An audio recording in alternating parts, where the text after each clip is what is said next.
ಬೆಂಗಳೂರಿನ MG railway ಕಾಲೋನಿಯಲ್ಲಿರುವ ಐತಿಹಾಸಿಕ ಇಮ್ಯುನಿಕೇಟ್ conception ಚರ್ಚ್ನ 125ನೇ ವಾರ್ಷಿಕೋತ್ಸವ ಕಾರ್ಯಕ್ರಮವು ಭಕ್ತಿ ಮತ್ತು ಸಡಗರದಿಂದ ನೆರವೇರಿತು.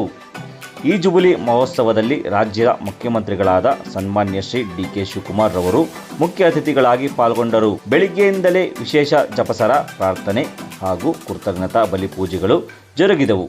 ನಂತರ ನೂತನ ಬೃಹತ್ ಧ್ವಜಸ್ತಂಭದ ಆಶೀರ್ವಚನ ನೆರವೇರಿತು. ಸಾಂಸ್ಕೃತಿಕ ಕಾರ್ಯಕ್ರಮಗಳನ್ನು ಹಮ್ಮಿಕೊಳ್ಳಲಾಗಿತ್ತು.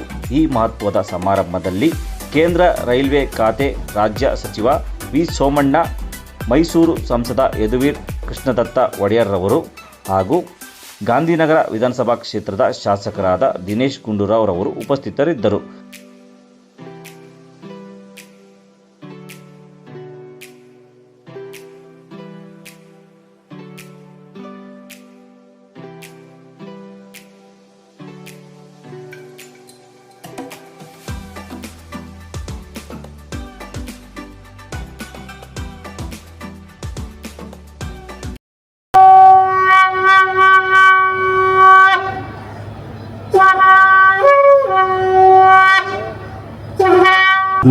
ನಮಗೆ ಅಪಾರ ಪ್ರೋತ್ಸಾಹವನ್ನು ನೀಡಿದೆ, ಹುರಿದುಂಬಿದೆ ಮತ್ತು ಜೂಬಿಲಿ ಕಾರ್ಯಕ್ರಮದ ಗೌರವ ಮಹತ್ವವನ್ನು ಮತ್ತಷ್ಟು ಹೆಚ್ಚಿಸಿದೆ. ನಿಮ್ಮ ಉಪಸ್ಥಿತಿಯು ಈ ಸಂಭ್ರಮವನ್ನು ಇನ್ನಷ್ಟು ಐತಿಹಾಸಿಕ, ಅವಿಸ್ಮರಣೀಯವಾಗಿಸಿದೆ. ಕೆಲವರಿಗೆ ಅನಿಸಬಹುದು, ಒಂದು ಚರ್ಚಿನ ಜೂಬಿಲಿಯನ್ನು ಅದರ ಸದಸ್ಯರು ತಮ್ಮಷ್ಟಿಗೆ ತಾವೇ ಆಚರಿಸಿಕೊಳ್ಳಬಹುದಾಗಿತ್ತು. ಆದರೆ ಸರ್ಕಾರದ ಗಣ್ಯ ವ್ಯಕ್ತಿಗಳನ್ನು, ಶಾಸಕರನ್ನು, ರಾಜಕಾರಣಿಗಳನ್ನು, ರಾಜ್ಯದ ಮುಖ್ಯಮಂತ್ರಿಗಳನ್ನು ಆಹ್ವಾನಿಸಿ ಅವರೊಂದಿಗೆ ಸೇರಿ ಆಚರಿಸಬೇಕಾದ ಕಾರಣವೇನೆಂದು. ಇದಕ್ಕೆ ನಮ್ಮ ಉತ್ತರ, ನಮ್ಮ ಈ ಇಮ್ಯಾಕ್ಯುಲೇಟ್ ಕನ್ಸೆಪ್ಷನ್ ಚರ್ಚ್ ಇತರ ಚರ್ಚ್ಗಳಂತೆ ಬಾಳಿಕೆಯ ಇತಿಹಾಸವಿಲ್ಲ. ನಮ್ಮ ಚರ್ಚಿನ ಇತಿಹಾಸವೇ ಅಂದಿನ ಮೈಸೂರು ರಾಜ್ಯ ಸರ್ಕಾರದ ಮಹಾರಾಜರ ಉದಾರ ಭೂದಾನ ಕೊಡುಗೆಯಿಂದ ಉಗಮವಾಯಿತು. ಈ ನಮ್ಮ ಚರ್ಚ್ ನಿಷ್ಠಾವಂತ, ಜಾತ್ಯತೀತ, ಸರ್ವೇ ಭವಂತು ಸುಖಿನಃ ಸರ್ವೇ ಭದ್ರಾಣಿ ಪಶ್ಯಂತು, ಅಂದರೆ ಯಾವುದೇ ಭೇದ ಭಾವವಿಲ್ಲದೆ ಸರ್ವರ ಸುಖವನ್ನು ಕೋರುವ, ಸರ್ವರಿಗೂ ಒಳಿತನ್ನು, ಸಮೃದ್ಧಿಯನ್ನು ಕೋರುವ ವಸುದೈವ ಕುಟುಂಬಕಂ, ನಾವೆಲ್ಲರೂ ಒಂದೇ ಸೃಷ್ಟಿಕರ್ತ ದೇವರ ಕುಟುಂಬದಕ್ಕೆ ಸೇರಿದ ಮಕ್ಕಳು ಎಂದು ನಂಬಿದ್ದ ಮಹಾರಾಜರುಗಳ, ರಾಜಕಾರಣಿಗಳ ವಿಶಾಲ ಮನೋಭಾವದಿಂದ, ಉದಾರತೆಯಿಂದ ಉಗಮವಾದುದು ಈ ನಮ್ಮ ಚರ್ಚ್. ಗೌರವ, ಒಂದು ಪ್ರಶಂಸೆ, ಬಹುಶಃ ಅವರು ಕೂಡ ನಮ್ಮ ಜನರಿಗೆ ಒಳ್ಳೆ ರೀತಿಯಿಂದ ಬಹಳಷ್ಟು ಕೆಲಸ, ಸೌಕರ್ಯ, ಪ್ರಗತಿಯನ್ನು ಮಾಡಿಕೊಂಡು ಗೆದ್ದಿದ್ದಾರೆ. ಮತ್ತು ನನಗೂ ಕೂಡ ಅವರಿಗೆ ನಾನು ಆಭಾರಿಯಾಗಿದ್ದೇನೆ. ಮತ್ತು ಶ್ರೀ ಗುಂಡೂರಾವ್ ಅವರ ತಂದೆಯಿಂದ ಬಂದಂಥ ಈ ಪರಂಪರೆ ಅಥವಾ ಈ ಉದಾರತೆ ಇನ್ನೂ ಅವರಲ್ಲಿ ಇದೆ ಮತ್ತು ಅವ್ರ ಮುಖಾಂತರ ನಮ್ಮ ಜನರಿಗೆ ಸಿಗುವಂಥ ಒಳ್ಳೆಯದು. ನಾನು ಫಾದರ್ ಈಗೀಗ ಹೇಳಿದರೆ, ನನಗೆ ಇಲ್ಲಿ ಒಂದು ಬಾವಿ ತೋಡಿದ್ದಾರೆ, ಬೋರ್ವೆಲ್ ಮಾಡಿದ್ದಾರೆ ಮತ್ತು ಈ ಕಡೆ ನೀರೇ ಬರುವುದಿಲ್ಲ, ನೀರೇ ಇಲ್ಲ. ಆದರೆ ಅದು 500 ಅಡಿಯಲ್ಲಿ ಚಿಮ್ನಿ ನೀರು ಬಂತು ಅಂದ್ಕೊಂಡು ಹೇಳಿದರು. ಅದು ಬಹುಶಃ ಅದು ಒಳ್ಳೆ ಕೈ ಅವ್ರದ್ದು ಅಂದ್ಕೊಂಡು ನಾನು ಹೇಳ್ತೇನೆ.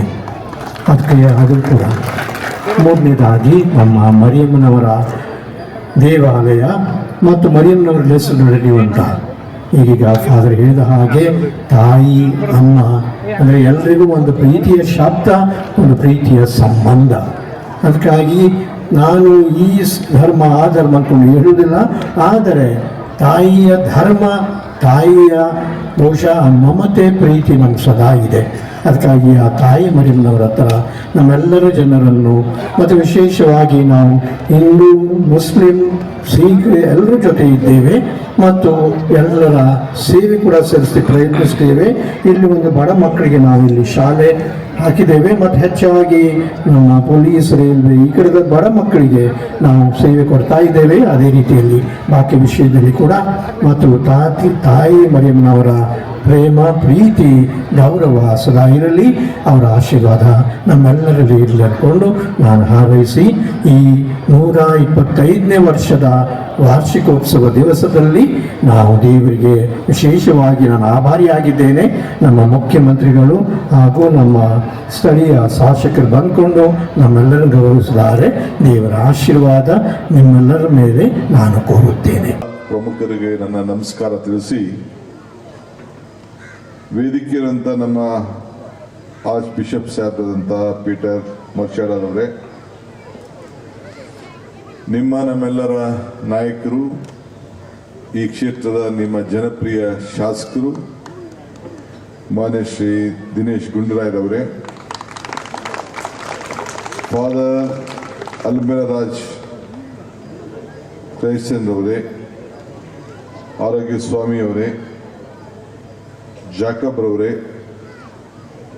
ವೇದಿಕೆಯಲ್ಲಿರುವಂಥ ಮತ್ತು ಕೆಳಗಡೆ ಕೂತಿರುವಂಥ ಎಲ್ಲ ಧರ್ಮಗುರುಗಳೇ, ಮುಖ್ಯವಾಗಿ ಪವಿತ್ರವಾದಂಥ ಕಾರ್ಯಕ್ರಮಕ್ಕೆ ಆಗಮಿಸ್ತಕ್ಕಂಥ ಎಲ್ಲ ಹಿರಿಯರೇ, ತಾಯಂದಿರೇ, ಯುವಕ ಮಿತ್ರರೇ, ಪುಟಾಣಿ ಮಕ್ಕಳೇ,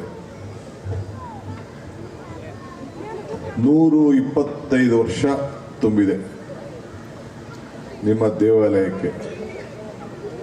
ಈ 125 ವರ್ಷದ ಐತಿಹಾಸಿಕ ದಿನವನ್ನು ನಾವೆಲ್ಲ ಪಾಲ್ಗೊಂಡಿದ್ದೇವೆ. ನೀವು ಮುಖ್ಯಮಂತ್ರಿಗಳನ್ನ ಕರೆಸಿದ್ದೀರಿ. ನಾನು ಸಂಡೇ ಅವಾಯ್ಡ್ ಮಾಡಬೇಕು, ಸಂಡೇ ಕಾರ್ಯಕ್ರಮಗಳು ಅಂತ ಹೇಳಿ ನಾನು ಅಂದ್ಕೊಳ್ತಾ ಇದ್ದೀನಿ. ನಿನ್ನೆ ತಾನೇ ನಾನು ಕೇರಳಲ್ಲಿದ್ದೆ, ಮೊನ್ನೆ ದೆಹಲಿಲಿದ್ದೆ. ನಿಂತ್ಕೊಳ್ಳೋಕೆ ಶಕ್ತಿ ಇರಲಿಲ್ಲ ರಾತ್ರಿ ನನಗೆ.